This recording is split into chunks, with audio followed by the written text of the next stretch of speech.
السلام علیکم ورحمۃ اللہ وبرکاتہ۔ 12 ربیع الاول نبی اکرم صلی اللہ تعالیٰ علیہ وسلم کی تاریخ وصال ہے، لیکن تاریخ ولادت کہاں سے ثابت ہے؟ علامہ صاحب یہ جو انہوں نے سوال کیا ہے میں اس میں کچھ شامل کرنا چاہتا ہوں۔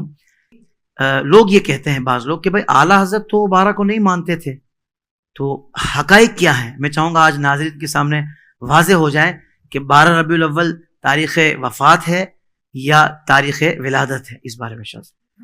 بسم اللہ الرحمن الرحیم۔ دراصل یہ 3 سوال اکٹھے ہو گئے، سبحان اللہ، اور میں چاہوں گا کہ ذرا اختصار کے ساتھ ان کے جواب دے عطا دوں۔ ہو جائے۔ 12 ربیع الاول شریف آقا کریم صلی اللہ علیہ وآلہ وسلم آپ کی تاریخ وصال ہے، لیکن جب تاریخ ولادت کی بات آتی ہے نا تو کچھ لوگ اٹک جاتے ہیں، جھٹک جاتے ہیں اور لٹک جاتے ہیں۔ حقیقت یہ ہے کہ جن کی طرف سے یہ اعتراض ہے نا میرے بیٹے، آپ ان سے پوچھیں کہ آپ کا سب سے بڑا امام جس کو آپ علامہ ابن کثیر کہتے ہیں، ذرا اس کی تاریخ ابن کثیر جس کو البدایہ والنہایہ کہتے ہیں، اس میں دیکھیں کیا لکھا ہوا ہے۔ چلو ہماری نہیں ماننی تو کم از کم اپنے جو بڑے ہوتے ہیں، ساڑی پنجابی کہندے نے بھی نیاڑیاں دی نہیں مننی، ابے دی تے مان لو نا، کم از کم ان کو دیکھ لینا کہ انہوں نے کیا لکھا ہے۔ ویسے اللہ کے فضل سے چونکہ یہ وقت کے دامن میں گنجائش بہت تھوڑی ہوتی ہے، لیکن درجن بھر سے زائد حوالہ جات فقیر دے سکتا ہے اللہ کے فضل سے۔ سبحان اللہ، سمجھ آ رہی ہے میری بات کی؟ اچھا، یہ بات تو یہاں تک کہ تاریخ ولادت آپ کی جو ہے یہ 12 ہے۔ جہاں تک سیدی اعلیٰ حضرت صاحب رحمت اللہ تعالی علیہ آپ پر بات کی جاتی ہے نا، جی اصل میں اعلیٰ حضرت اگر نہیں مانتے 12 کو تو میرا پہلا سوال یہ، پھر وہ مانتے کیا ہیں؟ کہتے ہیں وہ 8 کو مانتے ہیں، تو میں نے کہا آپ 8 کو کر لو، کرو تو صحیح نا، کرو تو صحیح۔ اصل بات یہ ہے، لیکن ادھر نہیں آنا، وہ تمہارے اعلیٰ حضرت نے یہ کہہ دیا ہے۔ میں نے کہا میرے اعلیٰ حضرت نے جو کہا ہے تو وہ بابا میرا ہے تو سمجھوں گا بھی تو میں نا، کہ میرے بزرگ نے کیا کہا ہے، میرے باپ نے کیا کہا ہے، میرے تاجدار نے کیا کہا ہے، آپ کو کیا لگے باقی مسائل میں بھی اعلیٰ حضرت کو دیکھ لو کہ میرے اعلیٰ حضرت نے کیا کہا ہے۔ لیکن جہاں تک اس سوال کا جواب ہے تو سیدی اعلیٰ صاحب نے کیا کہا ہے میں آپ کے سامنے، یہ ہمارے بزرگوں کی جو تاریخ ولادت و وفات و شہادت ہوتی نا، اس میں عمومی طور پر کچھ اقوال ہوتے ہیں، اور اس میں کوئی حرج کی بات بھی نہیں ہے۔ بسا اوقات وہ اقوال چاند کی تاریخ کے اعتبار سے کچھ شمار کرتے ہیں، کچھ یہ دیسی مہینوں کے اعتبار سے ہوتا ہے، کچھ یہ انگریزی مہینوں کے اعتبار سے ہوتا ہے، لیکن وہ لکھنے والے بسا اوقات خلط ملط کر بیٹھتے، کوئی مسئلہ نہیں ہے اس میں، کوئی ہم کہتے ہیں جب جی چاہے تم حضور کا میلاد کر لو۔ لیکن رہ گئی بات سیدی اعلیٰ حضرت کی، تو اعلیٰ حضرت صاحب رحمت اللہ علیہ نے جو فرمایا، وہ فرماتے ہیں کہ اس سال جو ربیع الاول آیا نا، اس کا جو ذائچہ اور سانچہ میرے سامنے ہے، اس حساب سے جب میں نے دیکھا تو وہ پیچھے چلتے چلتے چلتے چلتے وہ 8 ربیع الاول اس حساب سے بنی ہے۔ جی مطلب یہ اعلیٰ حضرت کا کمال دیکھیں، کیا کمپیوٹرائز آپ کا دماغ ہے، آپ نے فرما دی۔ لیکن جو اگلی بات کہی وہ کوئی نہیں بتائے گا، آپ نے فرمایا لیکن جو مشہور ہے وہ بھی 12 ہے، جو معمول ہے جس پر عمل کیا جاتا ہے وہ بھی 12 ہے، اور جو قول جمہور ہے وہ بھی 12 ہے۔ آپ نے ساری بات ہی باتیں کر دی ہے، 3 باتیں جملے لکھ کے آپ نے سارا مسئلہ ہی حل فرما دیا۔ بذات خود سیدی اعلیٰ حضرت صاحب، آپ کا سارا قبیلہ، آپ کے مریدین و متعلقین، آپ کے گھر پر جو محفل ہوتی ہے وہ بھی 12 کو ہی ہوتی ہے۔ اب یہ جملہ تو تم نے پڑھ لیا، تو ان کے گھر کی محفل کو بھی دیکھو نا۔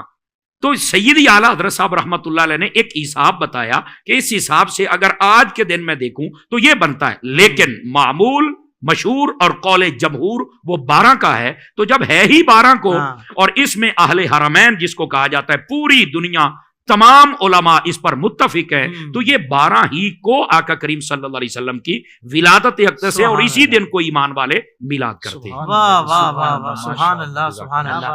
اچھا علامہ صاحب، اس طرح کی بات بھی ذہن میں لوگوں کے آتی ہے کہ جب حضور کے آنے کی خوشی کرتے ہو تو جانے کا غم کیوں نہیں کرتے، اس کا کیا جواب ہے؟ اللہ اکبر، جانے کا غم وہ کرے جس کا نبی مر گیا ہے، ہمارا تو زندہ ہے۔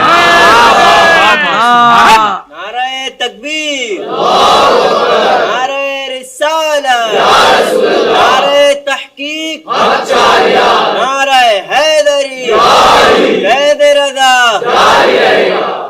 ہمارے امام نے تو یہ بتایا۔ اب میں پوچھتا ہوں نا ان لوگوں سے جو کہتے ہیں کہ اعلیٰ حضرت کہتے ہیں 12 نہیں 8 ہے، اور میں پوچھتا ہوں یہ وہی اعلیٰ حضرت ہے جنہوں نے کہا تو زندہ ہے واللہ، تو زندہ ہے واللہ، میرے چشم عالم سے چھپ جانے والا۔ تو یہ کون سی بات ہوئی کہ آنے کی خوشی کرتے جانے کا کام؟ وائر منافقت تو نے بھی کن لوگوں کے پاس ڈیرے لگا لیے کہ جو جب محرم آئے تو وہ کہتے ہیں نہیں امام حسین کی یاد میں پیٹنا نہیں چاہیے، رونا نہیں چاہیے، چونکہ 3 دن سے زیادہ سوگ ہی نہیں ہے۔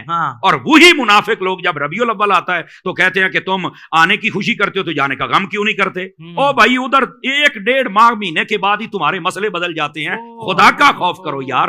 کیا منافقت بھی سوچتی ہوگی کہ منافقت تو میں تھی پر جن سوداگروں کے پاس میں آ گئی نا انہوں نے میرا بیڑا ہی کر کے رکھ دیا۔ اب یار سوچنے والی بات ہے، 1.5 ماہ پہلے یہ فتویٰ جاری ہو رہا تھا کہ سوگ 3 دن سے زیادہ نہیں، تو اب بھی کہو نا کہ 3 دن سے زیادہ سوگ نہیں، بس آنے کی خوشی کرو، جانے کا غم نہیں کر سکتے۔ اور پھر دوسری بات، میں اگلی بات بھی کر لوں نا ان سے، نبی پاک آئے پہلے ہیں یا گئے پہلے ہیں؟ تو کہا آئے پہلے ہیں، تو میں نے کہا پہلے آنے کی خوشی کرنا پھر جانے والی بات بھی کر لیتے ہیں۔ کیوں حضرت سوچنے والی بات ہے نا، کمال والی بات ہے، ہماری تار چھیڑتے ہو یار۔ اس واسطے یہ بےہودگی پھیلانے کی کیا ضرورت؟ اور تیسری بات سنیے گا، دیکھیے حضرت سیدنا آدم علیہ نبینا علیہ السلام آپ پیدا بھی جمعے والے دن ہوئے اور آپ کا وصال بھی جمعے والے دن ہے، اس کے باوجود اس جمعے کو عید کہا گیا۔ ان الجمعۃ عید للمؤمنین، فرمایا جمعہ مومنوں کے لیے عید ہے۔ تو بھائی اللہ تبارک و تعالیٰ نے اپنے حبیب پاک صلی اللہ علیہ وسلم کو جو دین دیا اس میں یہ مسئلہ ہے، اور حضور نے خود بیان فرمایا، تو کیا نبی پاک علیہ السلام کو نہیں پتا تھا کہ وہی دن اگر تاریخ ولادت ہو، تاریخ وفات ہو، تو آنے کی خوشی کے ساتھ جانے کا غم بھی ہونا چاہیے؟ تو یہ آج تک کے لیے عید کیوں ہے؟ آدم علیہ السلام جس دن آئیں جائیں وہ آج تک عید کا دن رہے، وہاں سوگ کا نام تک نہیں ہے۔ تو جس دن آدم سمیت سارے نبیوں کے امام آئے اس دن سوگ کہاں سے آ گیا؟ اس دن بھی یہ عید ہی ہے اور خوشی ہی ہے۔ تو یہ دوسری بات۔ اور تیسری بات سمجھنے والی ہے، میرے آقا کریم علیہ السلام نے فرما دیا حیاتی خیر لکم و مماتی خیر لکم، فرمایا میرا تمہارے درمیان رہنا بھی بہتر ہے، پردہ کر جانا بھی بہتر ہے۔ تو پوچھا کہ جب تک آپ ہیں تب تک تو بہتر ہے، قرآن آ رہا ہے، وحی آ رہی ہے، آپ کا چہرہ دیکھا جا رہا ہے، صحابی بن رہے ہیں، برکات ہی برکات ہیں، تو جب آپ پردہ کر جائیں گے تب کیسے بہتر ہے؟ تو فرمایا میں اپنی جب قبر میں جاؤں گا تو وہاں پر تمہارے اعمال مجھ پر پیش کیے جائیں گے، اگر تمہارے اعمال اچھے ہوئے تو اللہ کا شکر ادا کروں گا، اگر تمہارے اعمال میں کچھ کمی کوتاہی و خامی ہوئی تو اللہ سے تمہارے لیے استغفار کروں گا۔ تو میں نے کہا جو نبی قبر میں بھی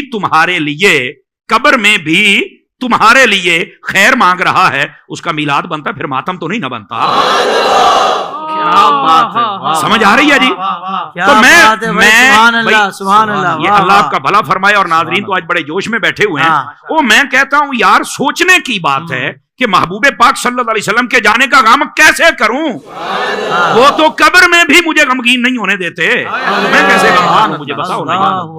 اصل یہ مسئلہ ہے، بس اللہ سمجھنے کی توفیق دے۔